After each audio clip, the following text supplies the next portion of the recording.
Hello everyone, welcome to today's session. Today I am here with the contents of eclampsia. Eclampsia is derived from a Greek word which means like a flash of lightning. Eclampsia is a severe complication of preeclampsia. It is a rare but serious condition where high BP result in seizures during pregnancy. What are the symptoms of eclampsia? The main symptoms include seizures, loss of consciousness and agitation. What causes eclampsia? There are so many causes like idiopathic reason, high blood pressure, proteinuria, anoxia, cerebral edema, cerebral dysrhythmia, loss of cerebrovascular autoregulation, etc. Who is at the risk of eclampsia? If you have or have had preeclampsia, you may be at the risk for eclampsia.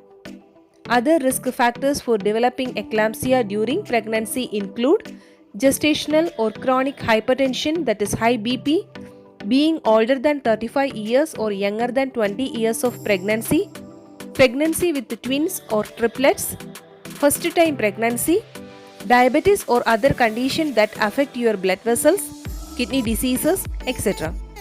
You have to note that there are some risks for your BP due to eclampsia.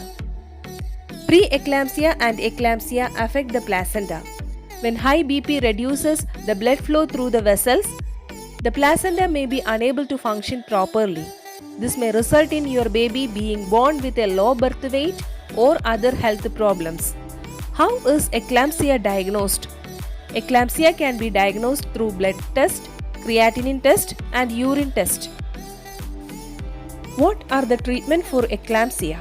Delivering your baby and placenta are the recommended treatment for the preeclampsia and eclampsia. The treatment options include medical management, that is immediate measures include call for extra help or communication, control of seizures especially with MgSO4, IM or IV regimens. To put the patient in left lateral recumbent position, maintain oral airway, oxygen inhalation through non-breather mask, 10 liters per minute, commence IV lines, half wide bore cannulas, Foley's catheter with urometer. To monitor oxygen saturation, pulse oximeter, SpO2 is greater than 95%. You have to monitor vital signs, fetal status and magnesium toxicity. You have to control of hypertension. With the medications include labetalol and hydralazine. Fluid administration like crystalloids, saline or colloids like albumin or blood 125 ml per hour. Suction oropharyngeal. Diuretics like in case of pulmonary edema, investigations to organize blood, CBC, AST, ALT, LDH, creatinine, uric acid, urine analysis, protein, etc.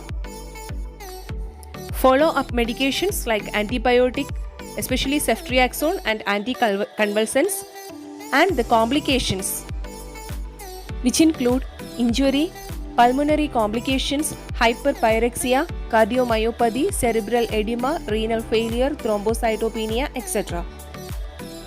And you have to intubate the patient in emergency condition, and the indications for intubation are patients remain unconscious in post-seizure period, seizure not controlled, if the signs of aspiration is present, and also if the patient have persistent hypoxia.